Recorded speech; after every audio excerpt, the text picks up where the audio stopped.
Thanks to you.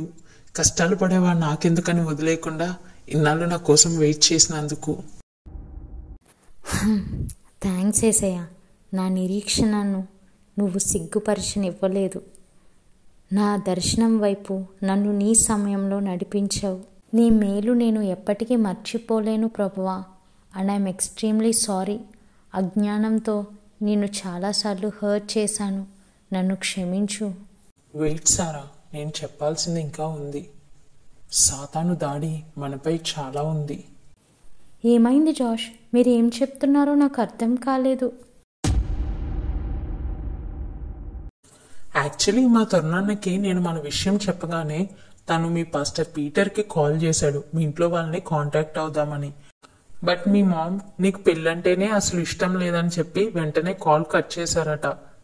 నేను ఎక్కడ బాధపడతానో అని పాపం మా తరుణన్న ఈ విషయం నాకు చెప్పలేక చెప్పాడనమాట. నేను దేవునికే విడిచిపెట్టేశాను.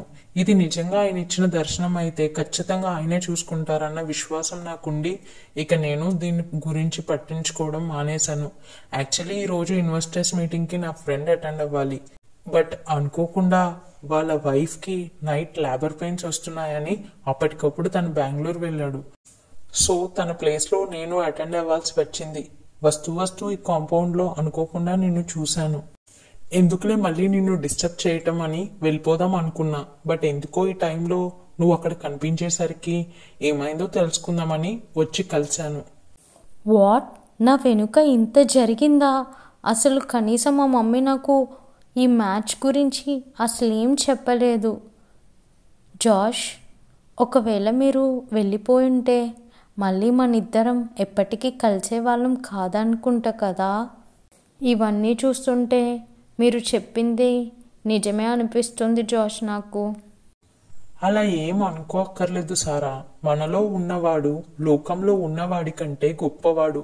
మన ప్రభు చిత్తం తప్పక నెరవేరి తీరుతుంది. కాకపోతే కాస్త లేట్ అయ్యి వేరే టైంలో వేరే ప్లేస్లో కలిసేవాళ్ళం అంతే. మీరెన్ని చెప్పండి, నాకు చాలా భయం వేస్తుంది. నిజంగా సాతాను ఇంత దాడి చేస్తున్నాడంటే నేను అస్సలు నమ్మలేకపోతున్నా. నిజానికి నిన్ను భయపెట్టడం నా ఉద్దేశం కాదుమా. ఇవన్నీ నేను అర్థం చేసుకునే నీకు చెప్తున్నా సారా. నిన్ను ప్రేయర్లో ఎక్కువ సోక్ అవ్వమని. ఏ దేవుడైతే మనల్ని ఇక్కడ వరకు తీసుకొచ్చారో let him finish what he has started.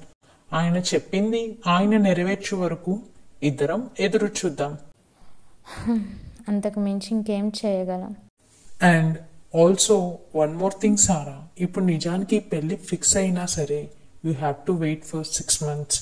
నాకు ఎలక్షన్స్ అయ్యే వరకు పెళ్లి గురించి ఆలోచించలేను. ఐ హోప్ నీకు అర్థమైంది అనుకుంటా. సో నువ్వే ఆలోచించు సారా.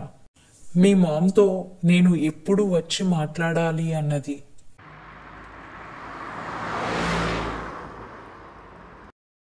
వాట్? ఇంకా 6 monthsా? అప్పటి వరకు నేను మా మమ్మీని ఎలా ఫేస్ చేయాలి జాష్? తప్పదు Sara. You have to wait for me. నా 14 ఏళ్ల కష్టానికి ప్రతిఫలం చూసే సమయం ఇది. పైగా ఎలక్షన్స్ టైం ఏమో ఇంటికి వచ్చే వాళ్ళు వెళ్ళే వాళ్ళతో చాలా హడావిడిగా ఉంటుంది. పైగా అట్మాస్ఫియర్ అంతా చాలా టెన్స్డ్గా ఉంటుంది. సో నువ్వు కూడా ఈ టైంలో నా పక్కన ఉండటం అంత మంచిది కాదు సారా. పైగా నా థీసిస్ ఒకటి సబ్మిట్ చేయాలేమో. I hardly get time to sleep. ఇలాంటి టైంలో నువ్వు నా పక్కన ఉన్నా చాలా బోర్గా ఫీల్ అవుతావు. I can't give you enough time also.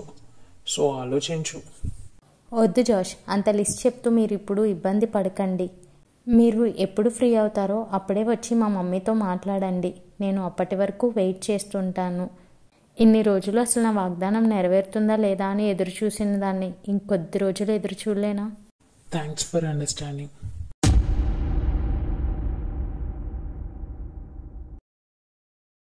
Okay Sara, నువ్వు వీటి గురించి ఎక్కువ ఆలోచించకు. God will definitely take care of the rest. నేను వెళ్ళగానే తరుణాన్నతో ఈ విషయం గురించి మాట్లాడతాను. తనేం చెప్తాడో చూస్తాను. ఓకేనా? సరే. By the way, thanks for dropping Josh. Okay, నాకు లేట్ అవుతుంది సారా. నేను వెళ్ళాలి. ఉంటాను. See you soon. జాగ్రత్త. Okay, bye Josh. Take care. Hey Sara, ఒక్క నిమిషం. ఏంటి జాష్ పిలిచారు? అది actually I forgot to ask your number. If you don't mind ఇవ్వగలవా? నీ మొబైల్ నంబర్ అడుగుతున్నానని నన్ను తప్పుగా అనుకోకు. లాస్ట్ టైం నీ నంబర్ తీసుకోలేదని మా తరుణన్న నన్ను గంట తిట్టాడు. సో అందుకే అడుగుతున్నాను. యాక్చువల్లీ ఏదైనా అర్జెంట్ విషయం అయితే తప్ప నేను నీకు కాల్ చేయను. సో నువ్వు వరీ అవ్వక్కర్లేదు. అయ్యో జాష్, అందులో ఏముంది? ఇదిగోండి నా నంబర్. బై ద వే మా మమ్మీ నంబర్ కూడా మీకు ఇస్తున్నాను. మీ తరుణన్నకి ఇవ్వండి. Okay, thanks. Bye. Bye bye. అమ్మయ్య, thank you Yesayya for everything. నువ్వు ఆరంభించింది నువ్వే ముగించే దేవుడు అని ఇందును బట్టి నేను తెలుసుకున్నాను. And so sorry. చాలాసార్లు నీ వాగ్దానం అనుమానించి నీపై సనిగి గొనిగాను. బట్ అవేమీ నువ్వు మనసులో పెట్టుకోకుండా నా కోసం ఇంత చేసావు. నా వాగ్దానాన్ని ఈరోజు నా కళ్ళ ముందు నిలబెట్టావు. అందుని బట్టి నీకు మళ్ళీ మళ్ళీ థ్యాంక్స్ చెప్తున్నాను దేవా. Love you lord. నా యందు విశ్వాసముంచు వాడెవడును సిగ్గుపడడు. అలాగే నా కొరకు ఎదురు చూచువారు నూతన బలము పొందుదురు. వారు పక్షిరాజు వలె రెక్కలు చాపి పైకి ఎగురుదురు. అలయక పరిగెత్తుదురు, సొమ్మసిల్లక నడిచిపోదురు. నువ్వు ఏమైనా చెప్పు జోష్. ఇంత లేట్ చేయటం నాకు అస్సలు మంచిగా అనిపించటం లేదురా. పెద్ద 6 months టైం అడిగావట. అన్నీ దేవుడు నీకు టైంకి సమకూరుస్తుంటే నువ్వేంట్రా కావాలని అన్నీ కూడా లేట్ చేసుకుంటూ పోతున్నావు. అన్నా, నువ్వు కూడా ఏంటి? నీకు తెలియంది కాదు కదా. దగ్గరుండి అన్ని చూస్తున్నావు నువ్వు. నా థీసిస్ అడ్మిషన్ పోస్ట్ పోన్ అయ్యింది. నేనేమైనా కలగన్నానా ఇలా అవుతుంది అని? అది కూడా కాదు. ఇప్పుడు సారా వాళ్ళ మమ్మీ మా పెళ్లికి ఒప్పుకొని వెంటనే నేను సారాని పెళ్లి చేసుకొని హ్యాపీ మూడ్లోకి వెళ్ళిపోతే మొత్తం పనంతా అజయ్ పై పడుతుంది. వాడు మాత్రం ఎంతవరకు నేను లేకుండా హ్యాండిల్ చేస్తాడు చెప్పన్నా. వన్స్ అన్ని టెన్షన్స్ తీరిపోతే నేను ప్రశాంతంగా లైఫ్ లీడ్ చేద్దామని అన్ని ప్లాన్ చేసుకుంటున్నా. సో ప్లీజ్ నన్ను అర్థం చేసుకో అన్నా. రే, కాస్త ఆపుతావా? నువ్వు నీ తెలివితేటలు. సర్లే, పెళ్లి తర్వాతే చేసుకుందు. నేను మాత్రం లేట్ చేయకుండా అర్జెంటుగా వెళ్ళి సారా వాళ్ళ మామ్తో మాట్లాడతాను. కనీసం ఆవిడ ఓకే అంటే మనం ప్రశాంతంగా ఉండొచ్చు. సారా కూడా అప్పుడు పెద్ద బాధ ఉండదు కదా. అబ్బా, ఎప్పుడో జరిగేదానికి ఇప్పుడే హడావిడి ఎందుకన్నా? రే, నువ్వు కాస్త ఆగు. ఇలాంటి విషయాల్లో ఏం చేయాలో నాకు బాగా తెలుసు. అన్ని విషయాల్లో ఆలస్యం మంచిది కాదురా. నువ్వెన్నైనా చెప్పు, నేను మాత్రం ఈ రోజు ఎట్టి పరిస్థితుల్లో వెళ్ళి సారా వాళ్ళ మమ్మీతో మాట్లాడి వస్తాను. ఈ మాత్రం దానికి నన్ను అడగడం ఎందుకన్నా? నువ్వు నచ్చింది చేసుకో. ముందే చెప్తున్నా, నన్ను మాత్రం అస్సలు ఇబ్బంది పెట్టకు. తేడా వచ్చిందో చాలా ఎఫెక్ట్ అయిపోతుంది. మొత్తం అంతా క్లమ్జీ అయిపోద్దన్నా.